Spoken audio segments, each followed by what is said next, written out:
Olá, seja bem-vindo à primeira aula da jornada Oficina 200K. Eu sou o Rubens Ruivo, dono de oficina mecânica assim como você, e nessa série de 3 aulas eu vou te mostrar como é possível você faturar R$ 200.000 por mês com uma oficina comum, sem precisar fazer grandes investimentos, sem ficar até 11 horas da noite trabalhando todo dia e o mais importante, sem abrir mão da sua honestidade, dos seus valores e da sua vida fora da oficina. Talvez agora isso pareça distante para você. Talvez só de você ouvir R$ 200.000 por mês, você pense assim, ó, Rubens, mas isso é coisa para quem tem oficina gigante, com 10 elevadores, 15 funcionários.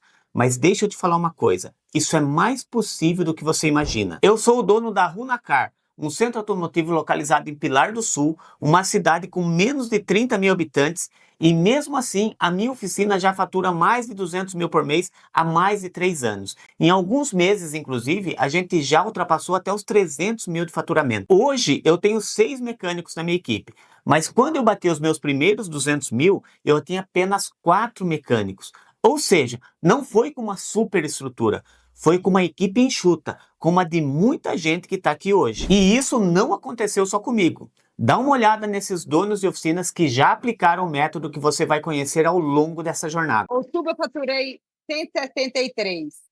Aí, no primeiro mês que nós mudamos a questão de serviço aqui, eu já faturei 198. Em novembro do ano passado. Depois, em dezembro, eu fui para 183. Fevereiro, 195 e março, 202. Então foi em março que você faturou 202 mil. Você É. bateu 200 mil. Isso com 3 mecânicos só. Com 3 mecânicos. Olha que interessante. Em 4 meses, a oficina da Juliana chegou nos 200 mil de faturamento. Isso com apenas 3 mecânicos. Sem precisar contratar ninguém, sem comprar elevador novo, sem ampliar estrutura. Ela já tinha tudo que ela precisava. Só faltava método. Olha, o meu faturamento, eu tava tentando atingir R$ 200.000 por mês e eu não tava conseguindo, tava sentindo que tava travado. Então eu tava chegando ali em 150 e sempre voltava, não conseguia ultrapassar essa barreira. E após a mentoria, realmente eu consegui fazer um faturamento de um pouco mais de R$ 220.000, então passei mais de 10 mil aí da minha meta.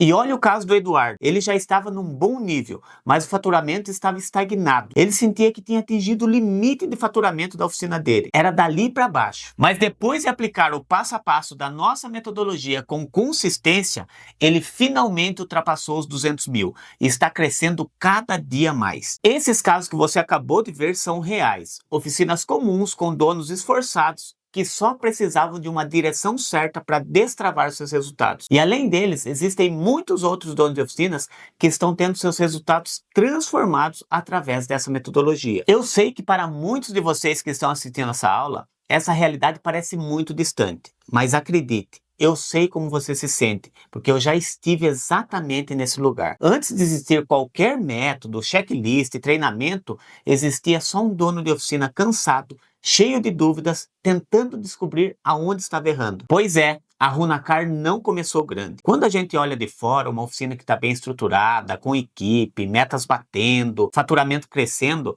parece que sempre foi assim. Mas a verdade é que a maioria de nós começa no sufoco. E comigo não foi diferente. Quando eu comecei, eu tinha um barracão de 180 metros quadrados, 2 elevadores, uma rampa de alinhamento, uma desmontadora de pneu, uma balanceadora. A equipe era eu, meu sócio e um ajudante. E para dar conta, eu fazia de tudo. Atendia o cliente, fazia serviço, montava carro, comprava peça, cuidava do estoque. Tudo passava por mim. A gente trabalhava das 7 da manhã até as 8 da noite. E não era raro passar o sábado o dia inteiro trabalhando, às vezes até 6, 7 horas da noite. E tudo isso tinha um custo alto. A relação com a equipe era desgastante, porque nós trabalhava demais. O atendimento era apressado, porque não dava tempo de atender bem o meu cliente, era uma correria só. E o mais frustrante de tudo, eu trabalhava feito um louco e não via o dinheiro sobrar. Ficava aquela sensação de que eu estava sempre apagando incêndio, sem construir nada sólido. Eu fazia de tudo e ao mesmo tempo eu não conseguia fazer nada direito. Era desanimador. Lembro de uma vez lá no começo que eu cheguei pro meu sócio e perguntei, cara, será que todo esse loucurão aqui tá dando dinheiro realmente? E ele falou, claro que tá. Olha o tanto de cheque que a gente tem para receber. E realmente a gente tinha um calhamaço de cheque desse tamanho aqui, ó. Mas aquilo me incomodava, porque mesmo com todo aquele cheque eu pensava, mas e o lucro? Será que está dando lucro de verdade? Porque naquela época eu nem sabia contabilizar todos os meus custos da oficina. Fora o tempo e a energia que a gente estava gastando trabalhando feito louco até tarde. Se a gente fosse contabilizar tudo isso e colocar na ponta do lápis, será que lá na última linha ia sobrar alguma coisa? Foi por isso que eu comecei a buscar uma resposta mais clara, mais concreta. Eu sempre tive essa preocupação. Queria ter certeza que aquilo que eu estava construindo estava dando resultado. Só que para isso eu precisava parar de agir no achismo e começar a olhar os números da minha oficina. E a primeira vez que a minha ficha caiu de verdade foi quando eu comecei a vender rodas esportivas. Eu estava com uma imensa dificuldade de encontrar mão de obra qualificada e pensei em investir em algo que fosse fácil de instalar e que não dependesse de um mecânico tão técnico. Aí eu tive a grande ideia de começar a vender rodas esportivas. E em pouco tempo eu enchi as paredes da minha oficina de rodas. Cada jogo custava no mínimo R$1.000. Era um baita investimento. Só que em pouco tempo aquilo começou a me incomodar. Eu não tinha controle nenhum. Toda vez que eu olhava para aquela parede cheia de rodas, eu pensava, será que isso aqui está mesmo dando resultado? Até que um dia, finalmente eu decidi deixar o operacional um pouco de lado. Chamei o meu gerente para a gente fazer um levantamento dessas rodas. E o que eu descobri foi assustador. A gente tinha mais de R$40.000 de rodas no estoque e tinha mês que eu vendia só 2 jogos de roda. Um prejuízo enorme que a gente nem percebia. Aquilo me deu um estalo. Se eu estava tendo esse prejuízo enorme com as rodas, que é algo grande, que estava ali na minha cara e eu não conseguia enxergar, o que mais poderia estar dando prejuízo dentro da minha oficina que eu não conseguia ver? Foi aí que a minha mentalidade começou a mudar. Eu parei de seguir o que todo mundo fazia e comecei a construir um método de verdade, baseado em dados e tomando controle da minha oficina. Depois disso, o faturamento aumentou e o lucro também. Mas o mais importante de tudo é que eu aprendi a evoluir, a crescer. Porque gestão de oficina não é um projeto que tem começo, meio e fim. É um processo contínuo. Ainda tem muita coisa que precisa ser melhorada aqui na Runacar. A diferença é que hoje eu sei o que está funcionando, o que não está funcionando e como testar coisas novas sem ficar dando tiro no escuro. Eu demorei muitos anos, errei muito e perdi muito dinheiro até acertar. Mas agora eu sei o caminho e você não precisa passar pelas mesmas dores que eu passei. Eu estou aqui para encurtar o seu caminho e especialmente na aula de hoje você vai poder aprender com os meus erros, porque o que a gente vai falar nessa primeira aula da nossa jornada é dos 3 erros que muitas oficinas cometem, inclusive eu já cometi todos eles, e que te impedem de atingir os 200 mil de faturamento. O primeiro erro, e talvez o mais comum de todos, que compromete seu faturamento e também o seu lucro, é precificar de acordo com a concorrência. Sabe quando você liga nos concorrentes para saber quanto que ele está cobrando para trocar uma correia dentada banhada a óleo, por exemplo? Ou quando você está numa palestra ou numa feira do nosso setor e acaba encontrando outros mecânicos e fica perguntando para ele quanto que ele cobra para, sei lá, fazer um cabeçote no motor 3 cilindros? Ou pior ainda, quando o cliente vira para você e diz, na outra oficina está mais barato, e você começa a considerar a diminuir o seu preço? Pois é. É nessas horas que o preço da outra oficina passa a ser a base da precificação da sua oficina. E olha, eu entendo perfeitamente você. Eu mesmo por muito tempo fiz isso. Porque a gente não quer perder cliente, não quer perder venda, não quer ficar com fama de careiro. Olha o que acontecia aqui na minha oficina antigamente. O cliente chegava pedindo um orçamento, eu passava o preço para ele e ele falava que estava muito mais caro que o da concorrência. Geralmente eu ficava negociando com ele ali e até baixava o meu preço para não perder a venda. Só que depois que o cliente ia embora, eu fazia uma cotação nos principais concorrentes da minha cidade aqui. E por que eu fazia isso? Por causa do nosso senso de justiça. E eu tenho certeza que você que está aqui também tem isso. Para a gente não basta ser justo, a gente tem que também parecer justo para o nosso cliente. Nós temos medo que o nosso cliente pense que a gente está passando a perna nele ou levando algum tipo de vantagem em cima dele. Infelizmente, tem muitos picaretas no nosso mercado. E nós que prezamos pela honestidade, pela transparência, sofremos com isso. Nós temos medo que o nosso cliente ache que a gente é mais um desses picaretas. Mas enfim, quando eu fazia essa cotação e percebia que realmente meu preço estava muito acima do mercado, eu corrigia ele e juntamente com ele eu baixava o preço de todos os outros serviços. Eu pensava mais ou menos assim, ó, se ele está cobrando R$200 para trocar uma correia dentada, quanto que ele cobra para trocar uma pastilha de freio? cinquentão? E assim eu ajustava o preço de todos os meus serviços baseados no preço da concorrência. Eu estava querendo acompanhar o preço do mercado, que na maioria das vezes está precificando errado, e acabava sendo injusto com a minha própria empresa. E vocês vão entender o porquê. Mas vamos lá. Por que precificar de acordo com a concorrência é um grande erro? Porque você está baseando o seu preço numa oficina que você nem sabe se está dando lucro. Na verdade, é bem provável que essa oficina também esteja perdida, cobrando o que acha que é justo, ou o que ouviu de outro mecânico. Ou seja, é um cego guiando um outro cego. Então, o que você precisa fazer? Você precisa precificar principalmente de acordo com os seus custos. Essa é a forma correta de precificar. Inclusive, é exatamente isso que eu vou te ensinar na próxima aula. Então não perde a segunda aula dessa jornada, porque dessa aula você vai sair com um número na mão de quanto você tem que cobrar a hora técnica aí na sua oficina, de acordo com os seus custos, de acordo com a sua realidade. Porque se você não sabe quanto custa para a sua oficina funcionar, você nunca vai saber se o seu preço está justo ou não. E aí, qualquer comentário do cliente ou o próprio preço da concorrência já começa a balançar você. Agora, quando você tem seus custos na ponta da caneta, você toma o controle da sua oficina. Você sabe o quanto precisa cobrar, sabe o quanto pode negociar com seu cliente e desenvolve até mais argumentos para convencer o cliente e não se deixa desvalorizar por qualquer achismo. Eu vou fazer uma analogia simples para você entender melhor. Vamos supor que você comprou um celular por R$1.000 e você precisa vender ele. Você sabe que você tem que vender por mais de R$1.000, senão você vai ter prejuízo, certo? Agora imagina que você pegou esse celular e não sabe quanto ele custou e precisa vender ele. Corre um grande risco de alguém estar anunciando um celular por R$850, você ir lá e vender ele por 900, achando que levou vantagem, quando na verdade você teve R$100 de prejuízo.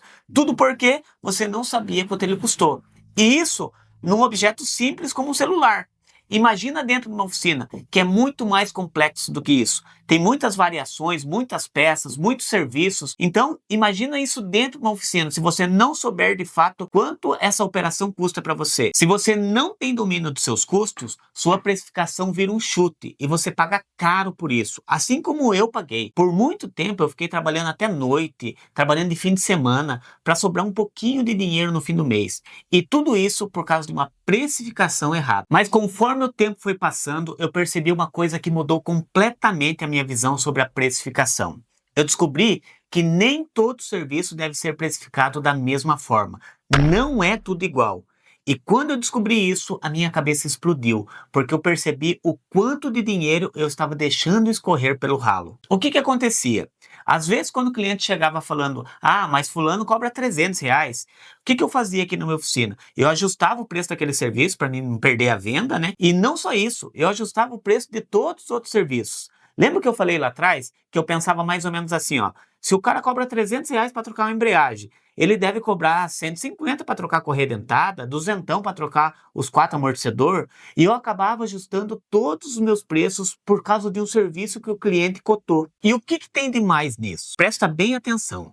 Os serviços que os clientes cotam, que a gente chama de commodity, são aqueles serviços que ele tem mais consciência. Alinhamento, troca de amortecedor, troca de pastilha, pneus, troca de óleo. Todos esses são exemplos de serviços que os clientes cotam em várias oficinas antes dele levar o carro para consertar. E justamente por isso, esses são serviços que naturalmente têm uma margem bem apertada no mercado. E quando você abaixa o preço de todos os seus serviços por causa de um cliente que falou que o preço da concorrência estava mais barato, você está levando como base de toda a precificação da sua oficina um serviço commodity. Só que os serviços commodities são raras exceções dentro de uma oficina. Pensa comigo, quantos clientes chegam aí na sua oficina cotando quanto que tá para trocar a barra axial? Ou um coxinho do lado direito do câmbio? Ou um pivô? Quase nenhum. Mas por quê?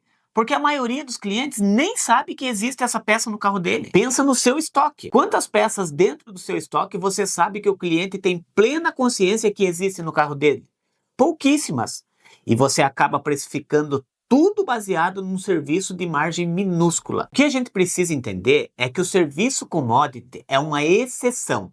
ele deve ser precificado de uma forma diferente dos outros produtos, de uma forma estratégica, para atrair clientes para sua oficina. Mas muitas oficinas estão usando essa exceção como régua para precificar todos os outros serviços e estão perdendo muito dinheiro, mas muito dinheiro com isso. E aí você começa a ter que trabalhar muito, trabalhar até tarde, trabalhar de fim de semana e às vezes de tanto ralar, até sobra um dinheirinho no caixa. Só que aí que muitos donos de oficinas são tentados a cometer o segundo erro que eu vou falar para vocês nessa aula.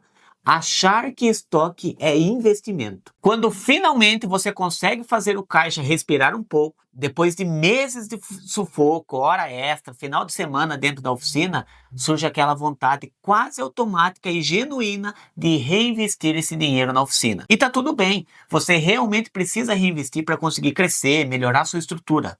O problema é a forma como muitos de vocês pensam em reinvestir esse dinheiro. Quando a gente começa a ter um estoque de peças na oficina, logo a gente percebe o quanto isso é bom para o nosso faturamento e para o nosso lucro. Alguns até pensam, cara, por que eu não fiz isso antes? Por que eu não trabalhei com venda de peças antes? Vender peças realmente é algo muito bom e toda oficina deve ter um estoque de peças. Afinal, você já faz o mais difícil, que é fazer o serviço, atender o cliente, dar o diagnóstico, dar uma garantia para o seu cliente. Por que na parte mais simples, que é vender a peça, você vai deixar para a autopeça lucrar no seu lugar? Então, vamos deixar bem claro desde já. Ter um estoque de peça é importante sim, mas existe um perigo. Muitos donos de oficinas, depois que começa a ver todo esse resultado, se empolga e pensa assim, ó. Se vender peças me dá lucro, então, quanto mais peças eu tiver, mais lucro eu vou ter. E é aí que uma coisa boa se transforma num baita de um prejuízo para sua oficina. Eu sei que é tentador investir no nosso estoque. Às vezes fazem promoções que parecem muito vantajosas. Quem nunca viu um jogo de vela na concessionária mais barato que no próprio distribuidor, mas que tem que comprar 5, 10 jogos, tem que comprar grande quantidade? Quem nunca ficou com vontade de comprar uns 10 virabrequim do Fire, aquele original de concessionária, só para aproveitar aquele preço de R$90 que eles fizeram há época atrás? E realmente parecem ofertas vantajosas, mas é assim que muitas peças estão fazendo aniversário aí no seu estoque. E eu falo isso por experiência própria. Eu cometi esse erro e estou pagando o preço por isso até hoje. O meu estoque de escapamento, por exemplo, eu tenho escapamento de Fiat Tempra, Fiat Tipo, Escort, Escort Zetec, Verona, que já estão mais de 10 anos no meu estoque e eu dificilmente vou vender. E por que isso aconteceu? Porque quando eu estava montando o meu estoque de escapamento, eu acabei aproveitando todas essas ofertas e promoções e eu queria ter tudo e em grande quantidade. Então, esse é um erro que parece inofensivo. É um problema que quando você percebe, já deu prejuízo. E é mais comum do que vocês imaginam. Inclusive, se você que está assistindo já teve, ou como é o meu caso, ainda está tendo esse tipo de prejuízo, eu gostaria muito que você compartilhasse isso lá na nossa comunidade. Quando a gente compartilha algo que deu errado na nossa oficina, a gente acaba ajudando outro dono da oficina a não cometer o mesmo erro. Agora preste bastante atenção. O dinheiro da sua oficina fica flutuando em vários lugares. Ele está no seu caixa, nas contas a receber, nas contas a pagar e no seu estoque. E para que a sua oficina tenha saúde financeira, esse dinheiro precisa estar bem distribuído. Não adianta ter muito em um setor e faltar nos outros. E é exatamente isso que acontece quando você concentra muito dinheiro no seu estoque. Você começa a sufocar os outros setores. Às vezes o seu caixa está vazio, as contas estão vencendo, você está com dificuldade para pagar o seu fornecedor, está tendo que antecipar o cartão com taxa alta ou até entrar no especial do banco e pagar juros. E o seu estoque está lá, parado, com mais de R$200 mil em peças. Estoque parado é igual dinheiro parado. E cada dia que passa, esse dinheiro ainda está se desvalorizando. Se for para falar realmente de investimento, existem várias outras formas de reinvestir o dinheiro na sua oficina de forma que ele gere lucro para você.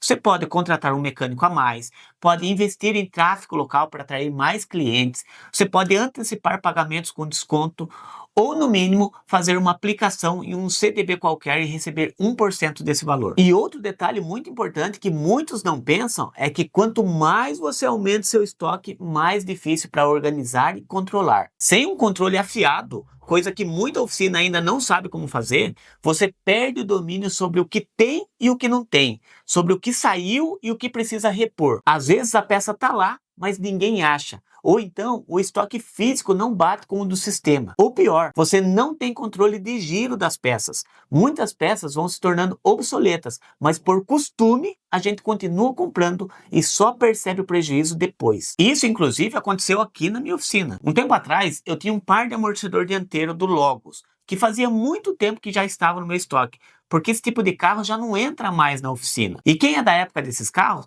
sabe que uma peça dessa vale uma fortuna, era muito caro. Aí um dia apareceu um Logos aqui na minha oficina com amortecedor dianteiro ruim. Nós passamos o orçamento para o cliente e ele aprovou. E eu quase fiz um churrasco para comemorar a venda desse amortecedor, que eu achei que eu nunca mais ia vender. Mas aí, o que aconteceu? No outro dia cedo, quando eu vejo as encomendas chegando, tava lá, mais um par daquele amortecedor dianteiro do Logos. E por que isso aconteceu?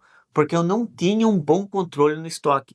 A pessoa que era responsável pelas compras não sabia quanto tempo essa peça estava no estoque. Ele apenas viu que vendeu, foi lá e repôs. Então, ter um estoque obsoleto também vai te trazer muito prejuízo. E depois de toda essa história, a gente começou a controlar, ter um controle muito mais preciso do nosso estoque. E agora nós vamos entrar no último erro que eu vou falar para vocês nessa aula aqui. E o último erro que eu vou falar é sobre comissionamento. E dentro desse assunto, remuneração, comissionamento, existem vários erros que as oficinas cometem. Um deles é o de não pagar comissão. E aí, o mecânico trabalha o mês inteiro, produz bastante, mas no final do mês, ele ganha o mesmo que o outro que enrolou o tempo inteiro. E isso cria praticamente um sistema comunista dentro da sua oficina. Tem até uma historinha sobre isso que eu gosto de contar para ilustrar isso. Tinha uma professora que estava dando uma aula sobre comunismo, socialismo. E aí muitos alunos chegaram para ela e falaram que esse sistema, né, o comunismo, ele seria mais justo do que o próprio capitalismo. E aí a professora decidiu o seguinte: naquele semestre, na disciplina dela, ela ia adotar o comunismo na sala. E como que seria? Ela ia pegar a nota de todos os alunos, dividir pelo número dos alunos da sala e todo mundo ia ficar com a mesma média. O que aconteceu? Na primeira prova, os alunos que eram estudiosos e esforçados e sempre tiravam notas boas, estudaram e tiraram 10. Os piores alunos, aqueles que não se esforçavam, não estudavam, acabou tirando nota 2. E aí fez a média da sala e todo mundo ficou com nota 5. Maravilha. Na segunda prova, aqueles alunos que se esforçaram e tiraram 10, já tiraram o pé. Eu falei assim, cara, eu me esforcei, estudei, tirei 10 e fiquei com 5. Então, dessa vez, eu não vou se esforçar tanto, não. E acabaram tirando umas notas inferiores. Os alunos que já quase nem estudaram na primeira prova, tiraram 2 e ficaram com 5 de média, aí que não estudaram de vez. Não fizeram nenhum esforço. E aí, a média da sala caiu para 2. Somou todas as notas e caiu para 2. Na terceira prova, ninguém estudou e a nota de todo mundo foi 0. Ou seja, a sala foi nivelada por baixo. E é exatamente isso que acontece quando você não recompensa o desempenho individual dos seus mecânicos. Você acaba desmotivando quem entrega mais resultado e protegendo quem entrega menos. E existe ainda um outro erro, que inclusive é o oposto desse que eu acabei de citar, que é o erro de pagar uma comissão muito alta para o seu mecânico. Tipo uma comissão de 50%. Porque aí você acaba contratando um sócio e não um funcionário. Pior ainda, um sócio que não assume o risco, que não paga aluguel, que não lida com os impostos, que não tem o estresse nem com o cliente, nem com o fornecedor. Então, se você for ver bem, você está contratando um sócio majoritário ainda. Mas, enfim, não é sobre esses erros que eu vim falar para vocês hoje. Então, se nenhum desses dois casos te representa, se você não está nem no comunismo e nem na sociedade disfarçada, provavelmente você está cometendo o erro mais comum de todos, que é pagar um salário fixo mais uma comissão fixa para o seu mecânico. E eu entendo perfeitamente a sua intenção. Por muito tempo eu mesmo paguei dessa forma. Parece justo, né? Você define uma comissão fixa de 10%, por exemplo, e paga de acordo com o que o mecânico produziu. Quem produz mais, ganha mais. Quem produz menos, ganha menos. Parece simples, né? Só que se a gente parar para raciocinar de fato, pagar uma comissão fixa não é tão meritocrático assim. E por isso não é tão eficiente para motivar os seus mecânicos. Quando eu usava esse sistema aqui na minha oficina, eu comecei a observar um padrão muito claro. O mecânico começava o mês acelerado, mas chegava ali pelo dia 20, dia 25 do mês, ele começava a tirar o pé. dava uma desacelerada mesmo. Passava mais tempo no celular, não pegava o próximo carro com a mesma pressa, ficava enrolando. E eu ficava me perguntando, ué, o que está acontecendo? O mês ainda não acabou? Mas na cabeça dele já tinha acabado, porque ele já tinha feito pé de meia. Se ele se matasse de trabalhar dali em diante, não ia fazer tanta diferença no salário dele. O cérebro humano funciona assim. A gente economiza energia quando percebe que o esforço não tem um retorno proporcional. A explicação para isso está na lei do esforço mínimo, uma ideia muito usada na psicologia comportamental que explica mais ou menos o seguinte. O ser humano, naturalmente, escolhe o caminho que oferece o menor esforço possível, principalmente quando o resultado esperado continua sendo o mesmo. Ou seja, traduzindo aqui para vocês, se o mecânico sabe que já bateu a média do mês, ele não vai se matar nos últimos dias. O cérebro calcula o seguinte, vale a pena me esforçar tanto para ganhar 100, 200 reais a mais? Se a resposta for não, naturalmente ele vai tirar o pé. Então, nem sempre é por má vontade no mecânico, mas sim por um comportamento humano, que pode ser manipulado. Não me entenda mal, eu não estou falando de manipular no sentido negativo da palavra, eu estou falando em motivar a equipe, levando em consideração o comportamento humano. Eu queria encontrar uma forma de comissionar os meus mecânicos que mantivesse eles engajados desde o primeiro dia até o último dia do mês. Foi aí que eu desenvolvi um sistema de comissão progressiva. Basicamente funciona assim, ó. Conforme o mecânico vai produzindo mais, ele atinge faixas maiores de comissão. Ou seja, quanto mais ele entrega, maior o percentual que ele recebe de comissão. E isso muda completamente o jogo. Porque aí, quando chega próximo do fim do mês, ele não está mais pensando que se ele ralar não vai mais mudar nada. Agora ele pensa assim, ó. Se eu pegar firme nesses 5 dias que faltam, eu acho que eu consigo atingir a próxima faixa de comissão. Percebe a diferença? Ele passa a ter meta atrás de meta. E todo ser humano é movido por objetivos alcançáveis e com recompensas proporcionais. Esse é o tipo de estratégia que respeita o funcionamento da mente humana e recompensa quem realmente entrega mais. Por isso é tão eficiente. Mas até agora eu só falei na teoria. E na prática, será que funciona mesmo? Eu vou trazer alguns dados aqui da minha oficina e para isso eu vou chamar o Mikael, que é o gerente da Runacar. A Runacar tem 17 anos e há 16 anos e meio o Mikael está junto comigo e tudo relacionado à gestão nós desenvolvemos juntos durante esse tempo. E agora eu vou sair um pouco de cena e quem vai assumir essa aula é o Mikael. Bom, pessoal, eu sou o Mikael e como o Rubens falou, a comissão progressiva ela trouxe um grande resultado na produção dos nossos mecânicos. A gente foi juntando dados e a gente percebeu que quando a gente começou a trabalhar com a comissão progressiva, o aumento na produção dos mecânicos foi considerável. Ano a ano, cada vez mais eles iam produzindo mais. Eu vou mostrar para vocês aqui como que foi a evolução. Esses números, eles sempre nos ajudaram a tomar a melhor decisão. E saber quando a decisão estava certa ou estava errada. A gente notava sempre ali todo mês acompanhando a produção individual de cada mecânico. Lá em 2013, quando a gente ainda começou a trabalhar com comissão e era uma comissão fixa de 10%, os nossos mecânicos produziam R$ 4.442 em média por ano. Essa foi a média do ano de 2013 de produção dos nossos mecânicos. Já em 2016, quando a gente parou de trabalhar com a comissão de 10%, eles produziam 8.147. Já em 2017, quando a gente implantou a primeira tabela de comissão progressiva, a média de produção individual dos mecânicos foi para 10.881. Em 2020, depois de 4 anos aplicando a comissão progressiva, a média de produção dos mecânicos era de 12.262. Aí vocês podem ver que a média de produção já veio aumentando ao longo dos anos. A gente fez mais alguns ajustes durante esse tempo e em 2024, que foi o último ano, a gente conseguiu uma média de produção de 21.097 por mecânico. Lembrando que esses valores são apenas de mão de obra, de serviços. Lembrando também, pessoal, que essa é a média de produção anual dos nossos mecânicos. Teve um mês que um dos nossos mecânicos bateu o recorde de produção. Ele produziu mais de R$ 29.600 de mão de obra. Esses números provam que o sistema de comissão progressiva é o mais eficiente do mercado. Ele é o responsável por quase triplicar a produção dos nossos mecânicos ao longo desses anos. Então, como vocês puderam ver na explicação do Mikael, a comissão progressiva transformou a produtividade dos meus mecânicos. E eu vou falar mais detalhadamente sobre isso nas próximas aulas dessa jornada.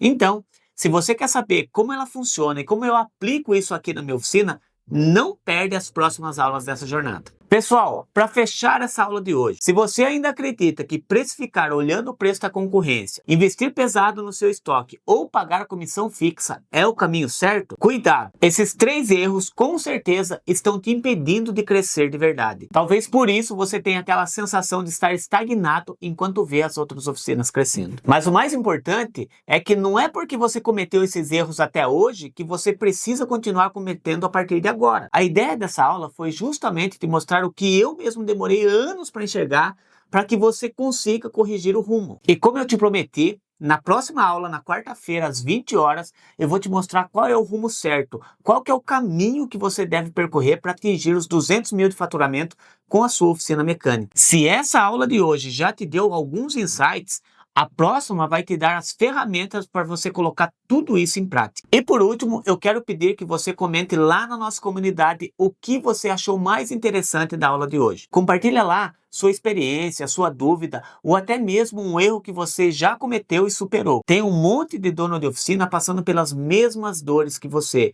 e às vezes um simples comentário seu pode ajudar mais gente do que você imagina. Obrigado por ter assistido até aqui. Nos vemos na quarta-feira às 20 horas. Valeu!